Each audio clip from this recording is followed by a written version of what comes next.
We're trying to remind you that Vasily Fisk has not been long heard from, in galactic time. I know, but in Earth time, it seems like an eternity since we heard from Vasily Fisk. So, stories that we're following is the rape of Kenny Kitt at Churchill High School when I was 15 years old. Well, technically, you would call it a sexual assault. Clothes on, but clearly unwanted, unbelievable sexual advance. And it was just because it's shocking. I don't know.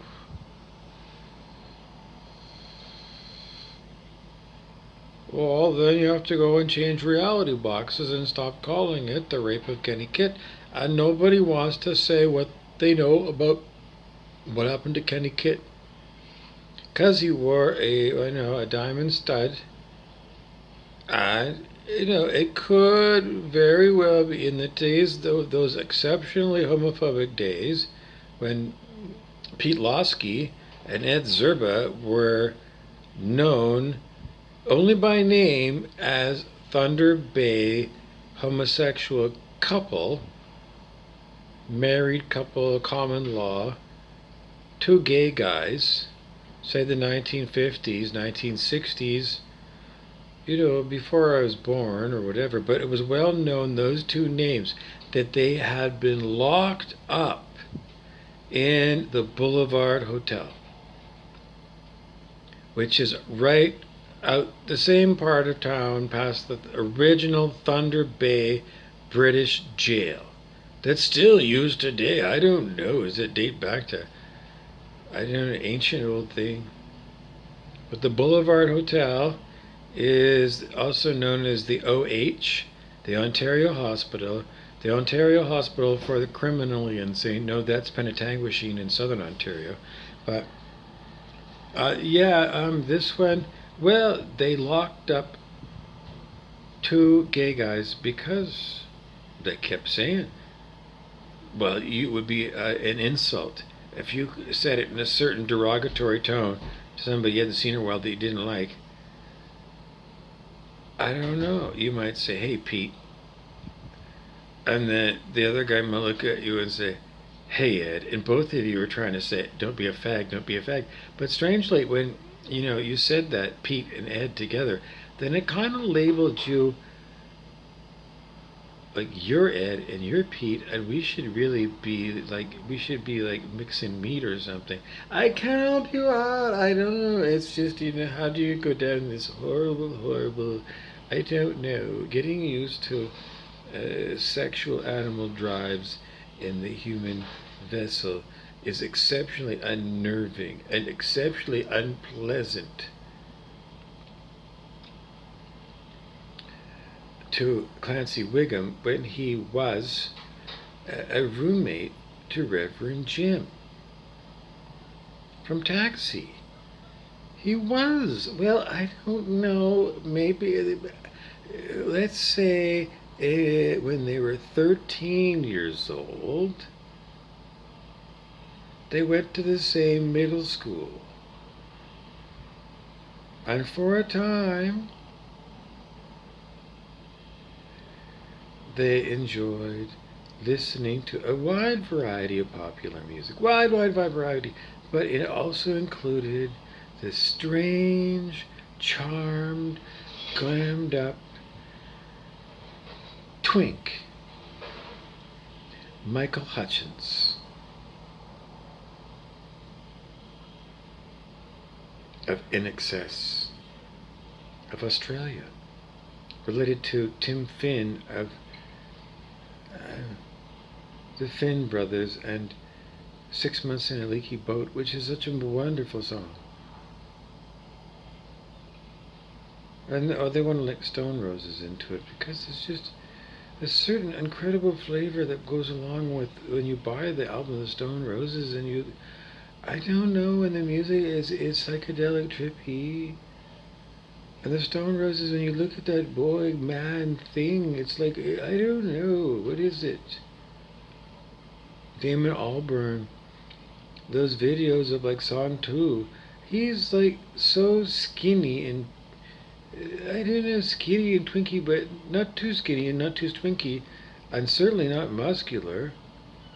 And that is John Zielinski when he was in Mr. Stecheson's class, math, was it grade 9 or grade 10? In modern day, he's a smaller version of the very muscular, very tall, originally we would say Polak, David Zielinski, who is a Prussian Polish giant, as in, in the Bible there was the giant, the huge guy in the Old Testament, Goliath. Well, they've got genetics of Goliath. They're huge adult men. Huge. Because I come from a hobbit bloodline.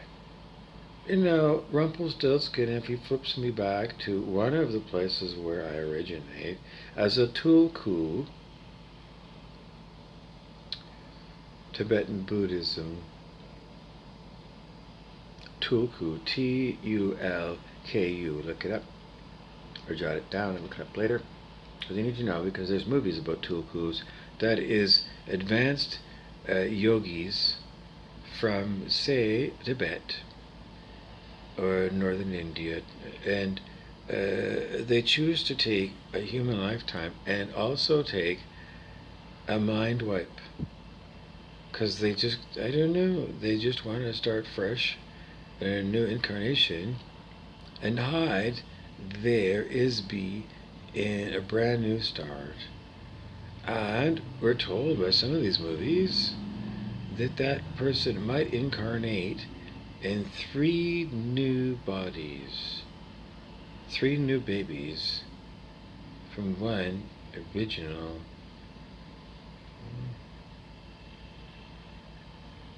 soul, spirit,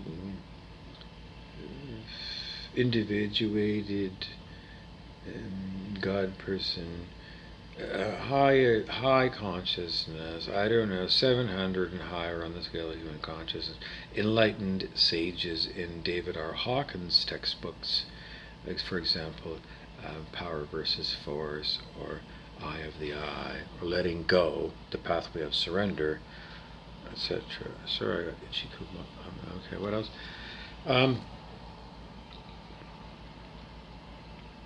Vasily Fisk is a metaphysical detective, and he's studying a myriad of different anomaly and phenomena that still don't quite give us the right explanation in diagrams, math, and words.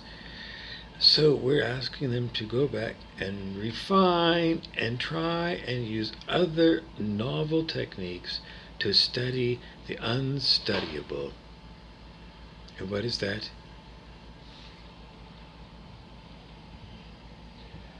It's known as the inscrutable.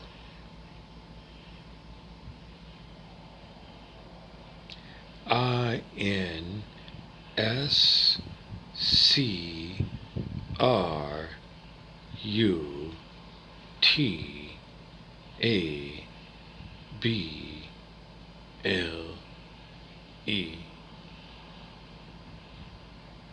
And if you add another E, then you've been inscrutabled. You are the inscrutable E. Now, in racial disharmony and racial epithets, that is, like racial put-downs, or just ugly classifications of beings into ugly Russian, Communist, Soviet Union, Shoppers Drug Mart buildings in Canada are the ugliest brutalism architecture that we have in Canada. But we have many other similar but ugly, big box, square, unarchitectural, ugly what they call architecture is simply cheap temporary warehouse. In other words, in places like, Arthur Strait and Thunder Bay, all of that strip mall retail and those big box grocery stores have all got to be bulldozed for New Thunder Bay because it's so ugly. Well, people who have been to Whistler, British Columbia know what a good building code does. It makes a place that's walkable, and it's a winter wonderland with pretty lights and pretty shops and pretty places to go and stop and have a hot chocolate or chocolate with mint or I don't know, an imported Moroccan pear served with a couple of ounces of traditional French port. And maybe a splash of nutmeg and cinnamon, warmed nicely with real wax candle. You can have that in 5D Earth and heaven Earth. Yeah, you can. Yeah. So I don't. What's it's just because you put love in it. You put love into it.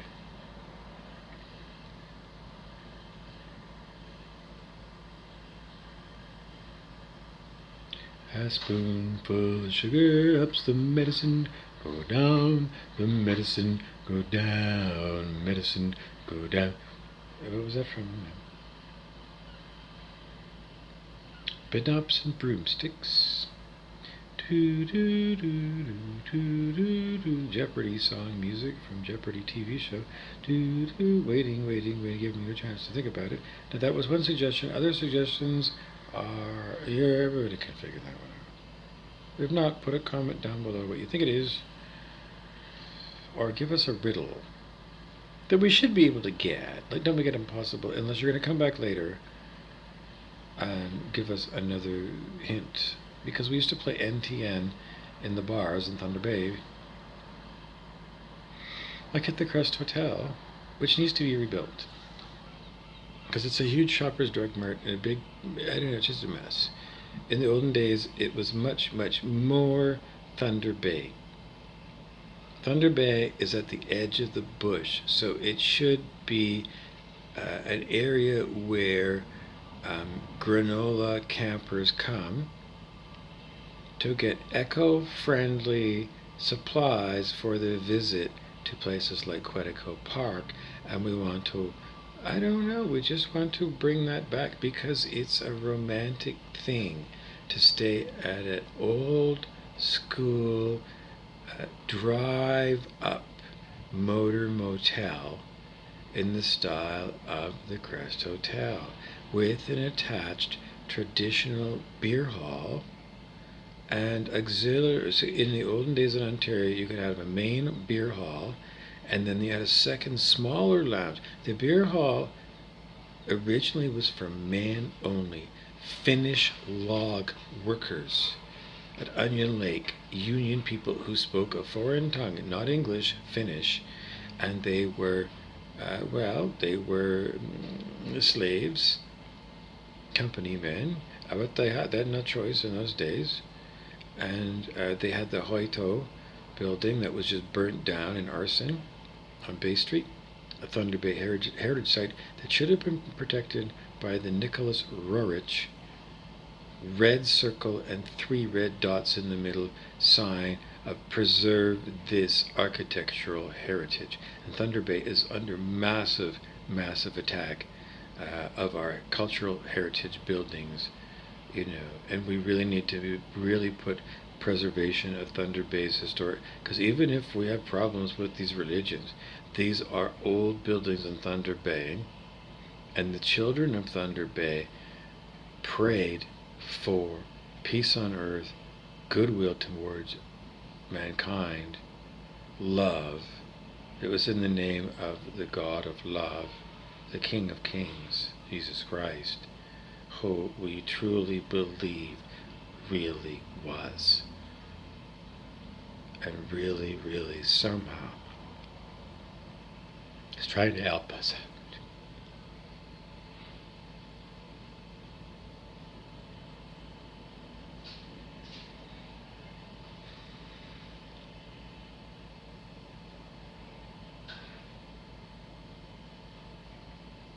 So if you let those churches fall into disrepair, then the inner children of a lot of adults who don't even live in Thunder Bay anymore, you're killing those inner children.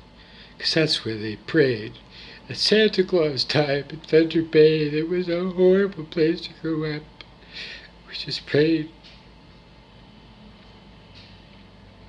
A lot of tears. Children in Thunder Bay. A lot of crying. Secret crying. You're never allowed to cry. In Thunder Bay in the olden days. Not allowed to. You'd be disciplined. The British way. So, stiff upper lip. And you just suppress the tears. And you just take a minute.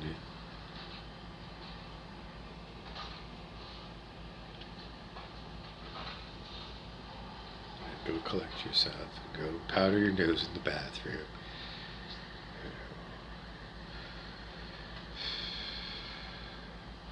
Fix your hair. Fix your lipstick. Take some breaths. You brought your drink with you as a gin and tonic, as a double. People in Thunder Bay drink white knuckle drinking. It's simply like holding on tight because of the unbelievable stress of living here. White city, but the divisions among the people were massive separations of people.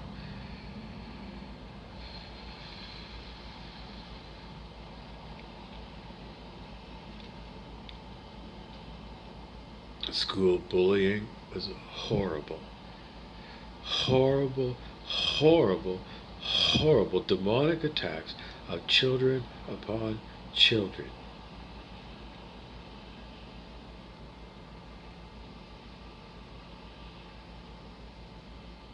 Not adult caused, no.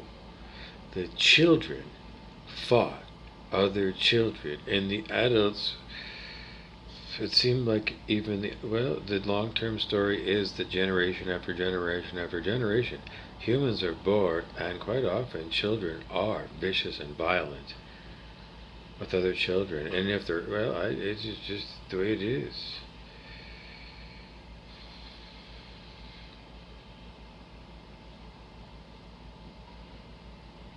Pressure cooker.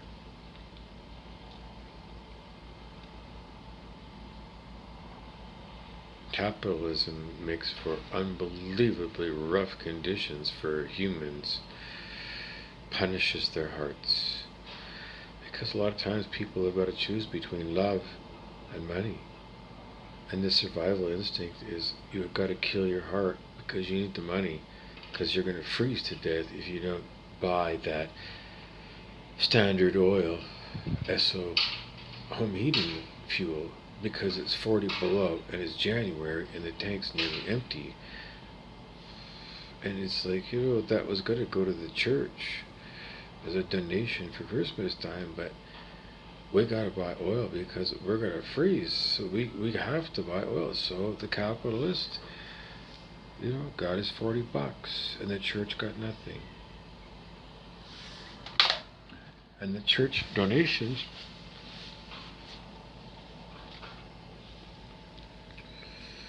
I don't know. It's just a sob story that I could make up. I don't know. Thunder Bay memories are that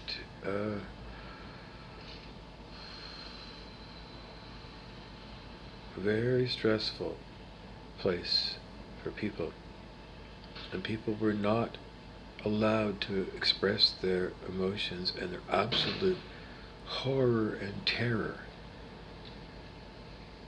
at the horrible injustices and horrible things that happen to people as on a regular course of affairs all the time. So people drank booze and beer to get away from it all. And there, sometimes for a while, people could relax because they'd had 2 beers when they normally couldn't drink more than a couple of sips of beers. And after 1 beer, they felt kind of warm inside, and they remember, because if I don't know, that's what used to happen to me when I was 19 years old, when I was at university in Hamilton, Ontario, at McMaster, at Woodstock Hall. On the pink floor is the 4th floor, Woodstock Hall, where you're not allowed to be gay, even though there's a huge homoerotic undertone.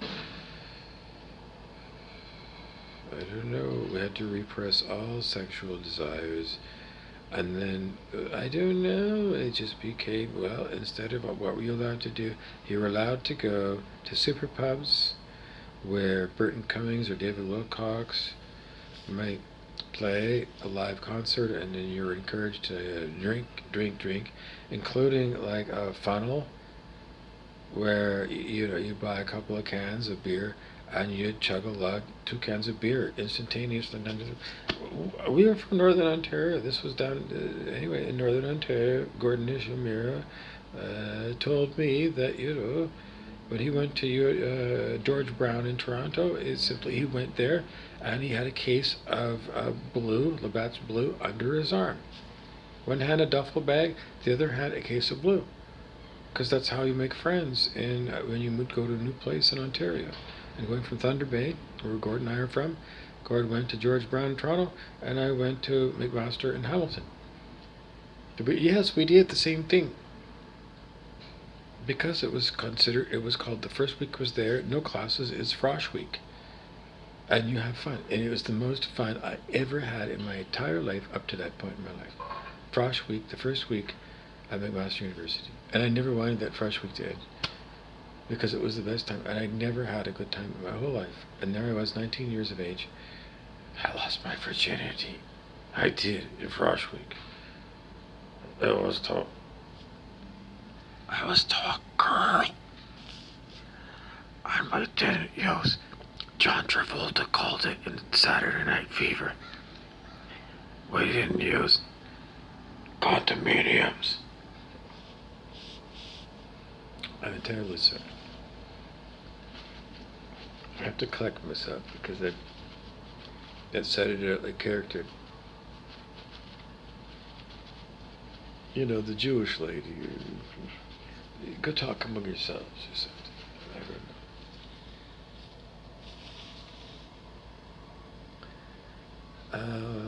know.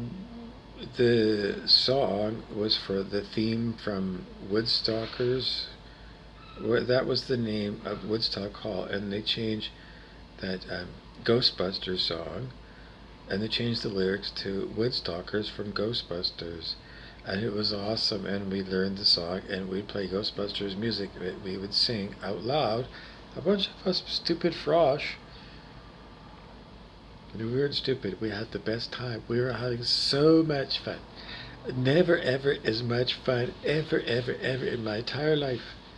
The next time I had that much fun, like Frosh Week, well, we always try to hit the high again, but my first week when I came out, so that Frosh Week was when I was 19, at McMaster, the most fun time ever. And the next time I had that much fun for an extended period of time was when I came out at age 42 in Vancouver, Canada.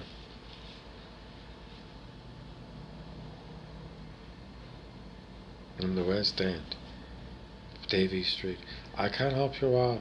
I had the most fun since Frosh Week. So there's, I don't know, these are definitely the most fun. Just so, if I was going to remember absolute best highlights of this lifetime, I do have some. So, even though I've had all kinds of horrible in my lifetime, There have been some exceptionally fun times, and those are two super highlights. So in the data tape, make sure you clip those out, because in the sexual misery program, you can't have anybody. Remember, because if you're going to go and do Eternal Spotlight of the Sunshine Mind by the Truman Show guy, well, you got to put him through more deeper James Gregory style, A Taste of Armageddon. Well, mental cases who have got advanced neural mind wipe technology like Total Recall, Arnold Schwarzenegger, and then somehow you are somehow MK Ultra'd into the fact that somehow your etheric brain is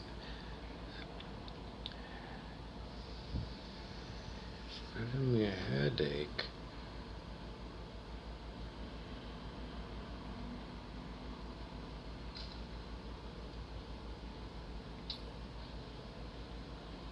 Sometimes it's good to do a manual reset.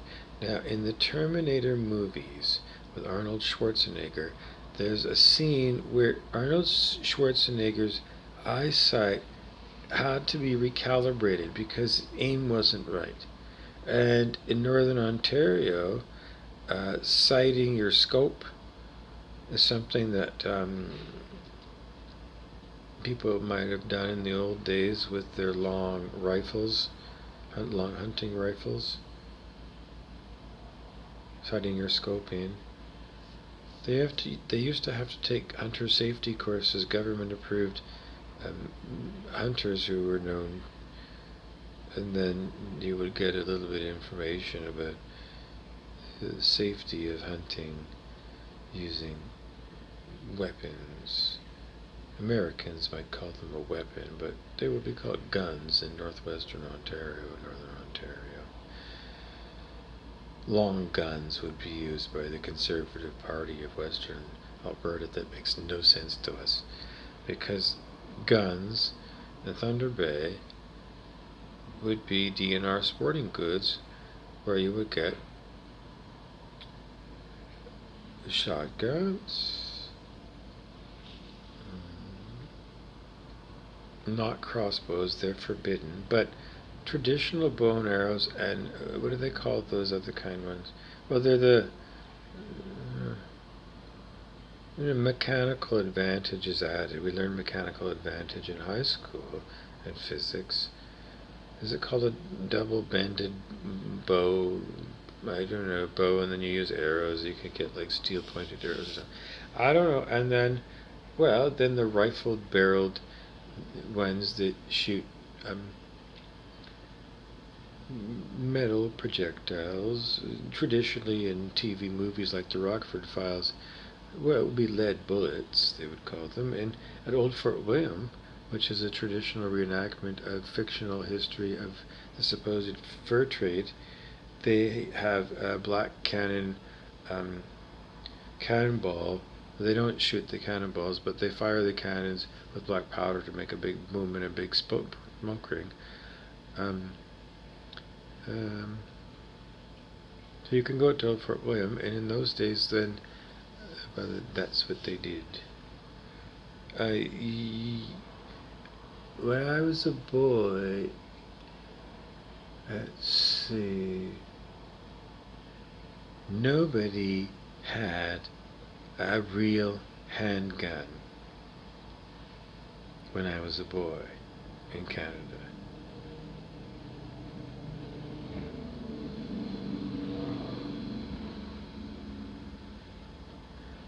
But if you went to the USA, into sporting goods shops, they would have handguns. But we didn't have them in Canada. So you would have like rifles and shotguns and bows and arrows for hunting. We don't have possum here. It's too far north. They won't come farthest north. We do have raccoon, but I don't know. I've never heard of anybody. In the olden days, I don't know. A raccoon hat like Daniel Boone. They used to have trap lines. I didn't know anybody officially who trapped. But they would be licensed by Queen Elizabeth's provincial lieutenant governor. So it's still the Star Chamber, because all your licensing is by the Lieutenant Governor of Ontario, which is an office of the Viceroy of Ontario for those specific constitutional powers. You have for each province a Viceroy called the Lieutenant Governor, and for the federal government, the Canadian government, the Trudeau government, you have the Governor General. And if you had a meeting of all those governors, then plural, you do not say Governor Generals. If you put it by, you call them Governors General. It's just something of British English. So anyways, if you go in Thunder Bay and drive by on Algoma Street, the Griffin Naval Reserve Station, the stone frigate, it says HMCS Griffin, Her Majesty's Canadian Ship Griffin, Griffon. So that's her Navy, the Royal Navy Canadian branch, cadet branch, which means a junior branch, but I don't know. It's a paper tiger. There is no Canadian Navy in Thunder Bay.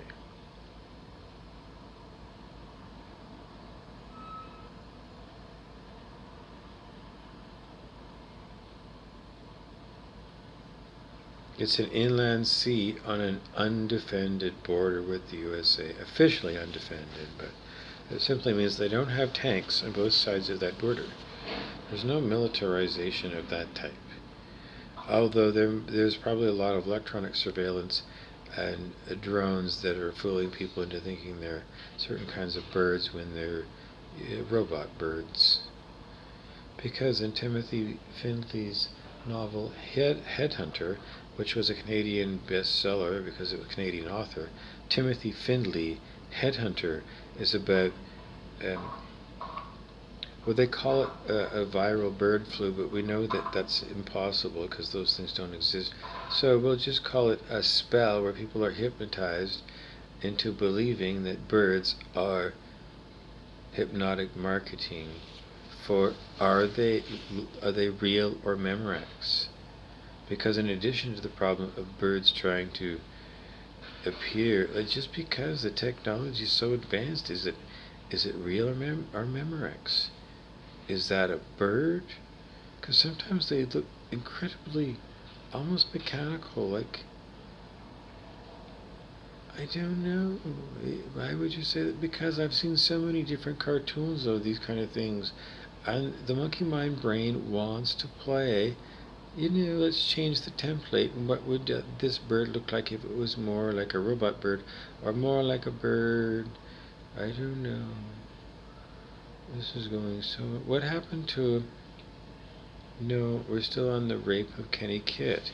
Because we don't know if Kenny Kitt graduated from Churchill High School, Sir Winston Churchill Collegiate and Vocational Institute. And we're inquiring of noted shop class veteran Doug Langstaff if Doug remembers if Kenny Kitt... Because we think Kenny Kitt was a shop kind of guy. Because I was put into all that academic streams, and I don't remember Kenny Kitt other than being in my gym class. So we would think that the classes that, if he's not in academic classes, then he's going to be more in shop classes. So anyways, we're wondering if Doug Langstaff could remember if Kenny Kitt left the school after he was sexually assaulted during gym class, which is, to the best of my knowledge, was when we had a substitute teacher, exchange teacher from Brisbane, Australia. He might have had a big red beard. And it might have been, was it the guy Alan? Did he go? So there's another member, and we don't think he was there. We think he exchanged but I can't be 100% sure because it's cloudy. Anyways, if you can remember Doug Langstaff, he was in Mumbles Webster's carpentry class, wood shop, and I was in that class. And I don't know who else was in there, but it was Mr. Webster. I couldn't understand what he was saying because he mumble, and then he'd say at the back of the textbook of each chapter, he'd say, "Do the points to remember." And there actually was some points to remember, and we'd have to write them on a piece of paper. And homework was done. I don't know. It was just a minor mayhem. It was a common thing for people to get a nail and nail the woodshop textbook. It was a hardcover book, and they nail from the back cover, right through the back cover, and nail it into the wooden desks that we were using as our benches. I don't know, because you would go away. I don't know, you go away and fetch something, and you have to do something in the shop, and then when you come back, and you're putting your textbook, you go lift it up to the end of the class, it's like, oh, I can't get this off the end of the class, because it's nailed down, I gotta go to my next class, and a lot of us got our textbooks nailed. And we never knew who did it. We didn't, because I think different people did it.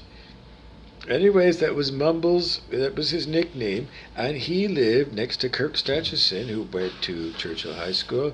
And they lived out Amethyst Heights, past Sunnyside, past Amethyst Harbor, Amethyst Heights. And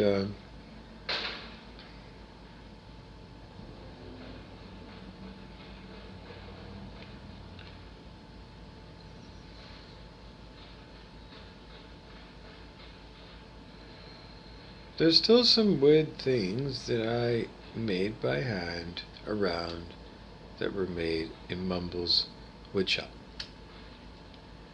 Believe it or not. A million years ago, in a high school that was, let's just call it, bulldozed.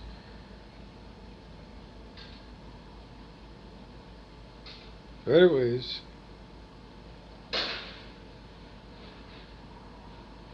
so we were just saying the provisional government of Free Thunder Bay is Tom Jones Construction, because they are the most technically adept local Thunder Bay long-time experts in everything to do with buildings and infrastructure.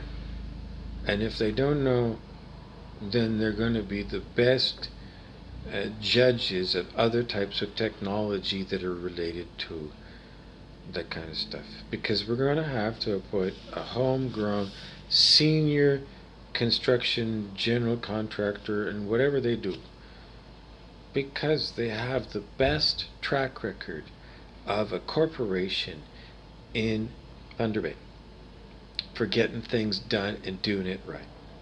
So even though, I want to get past capitalism and everything else, that capitalist company is successful monetarily, yes, and what else? They have a sterling silver and solid gold reputation for building quality product. And when I was district manager of Murphyville Spur, when I was 25 years old, so when was that? I don't know, let's go 1991, 1992. Well, Tom Jones built the Waterloo Spur building. It used to be at one time at the same location as an old family favorite, Scully's Dairy, in that corner of Waterloo and Walsh. And the building still looks solid. So it has stood the test of time in the cold, cold winters of Thunder Bay and the enormous heat shift to a hot, hot end of July, hot Bearcat day for many, many years. So I look at the building and it looks good after all this time. Now the concrete pad there needs to be patched up.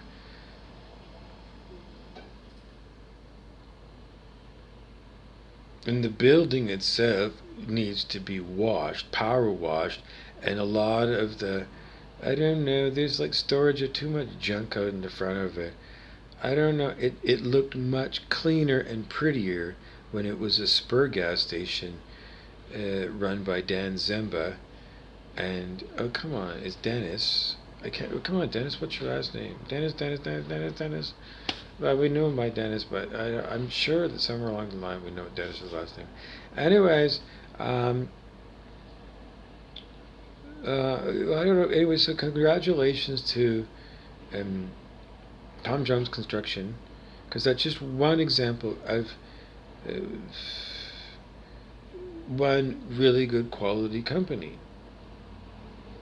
And there were others, and Tom Jones is appointed to tell us about all the other fantastic local Thunder Bay businesses, Thunder Bay based businesses, because we got a lot to be proud of. Even in the capitalist economy, the history of this city is it does have a reputation of making stuff. They made airplanes out at Bombardier. And they make rail cars for subways there. They make toilet paper ingredients at Great Lakes Paper, which I don't even know what they call that mill out there, but it's the big paper mill out by the airport. And they make newsprint there for making old-fashioned newspapers that you need in Hollywood movies. You need real newsprint to make real newspapers, so that in Hollywood movies you can show what life was like in 1972 or 1892 when people always used newspapers.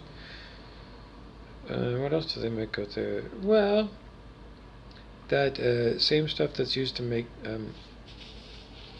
Kleenex and toilet paper and Pampers baby diapers and Pampers adult diapers for people who have shit their pants and pissed their pants a lot. And there was many mills here. And then there's the grain elevators that transship prairie grain comes here, and it goes into the elevators, and then it gets put on to ocean-going ships. It's a major place for shipping stuff from the resource-rich. Blah, blah, blah, blah, blah, blah, blah, blah, blah. Anyways, you can always invest.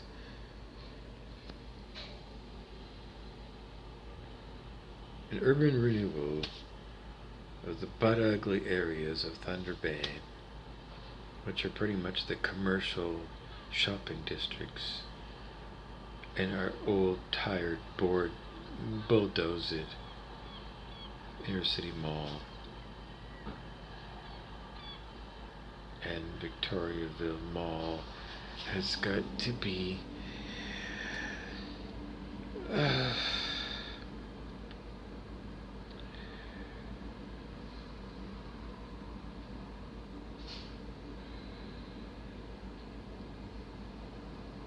well, Victoriaville Mall bulldoze it so that we can bring back the chapel's original storefront, which was beautiful architecture. The chapel building was the Thunder Bay Stock Exchange, Farm Exchange.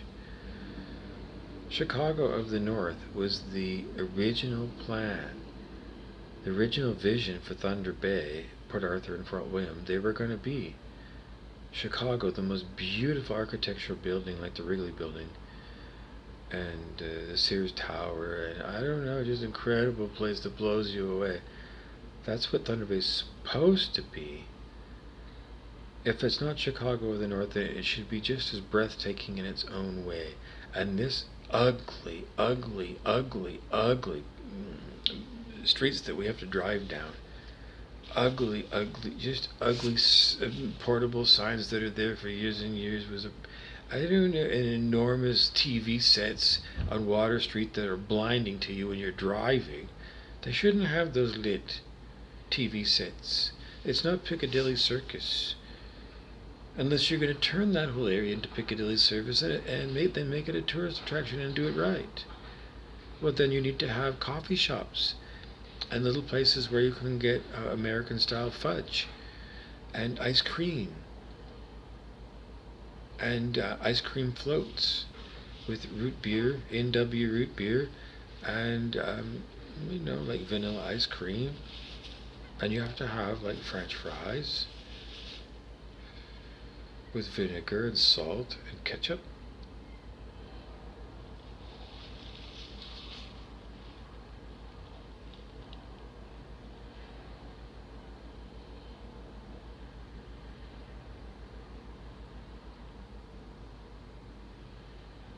And we need a little India. It has to be. Well, we don't have it. We never had Little India in White City, because that's what it was. It was a white settler city. To do that, it was like for all this stuff that had to be done for the rest of the world. To keep the rest of the world in toilet paper, we had to have the Great Lakes paper and the Abitibi paper, multiple mills of Abitibi. Huge companies with an amazing, huge amount of money that they Percy Fox raised money on one of those American Stock Exchange to make the Great Lakes Paper Company. Percy Fox was one of the founding presidents of Great Lakes Paper, so maybe a Chicago financier or something. People had big bucks to build the infrastructure of the olden days, the robber baron days. In modern day, well, I don't know. Anyways, all the ugly is got to be gone, but the beautiful architectural, like the Marine building downtown and the pagoda downtown Port Arthur and the Prince Arthur Hotel and the railway station at Marina Park. Those are heritage buildings, and they need to be protected by the Rorich ROR. Oh, it's a horrible thing. I have a hard time with the strange. I'm very good at spelling. But Nicholas Rorich, a Russian, who is credited with the drive, and it is actually international law that heritage buildings are protected, even during Earth wartime, and even if this is Armageddon wartime, we are still supposed to preserve on both sides significant architectural heritages, and then we must protect, General Robert E. Lee must be allowed to live after the end of the American Civil War, because he is a living treasure to American history, even though he led the forces of evil and slavery. Well, that's what America did, and then now it's up for debate. Is like, I don't know. What do you do with that man? And the answer is Alvin Lee sings the song, and I don't know what to do, so I leave it up to you. Alvin Lee. And 10 years after, I'd love to change the world. Here's a song for it.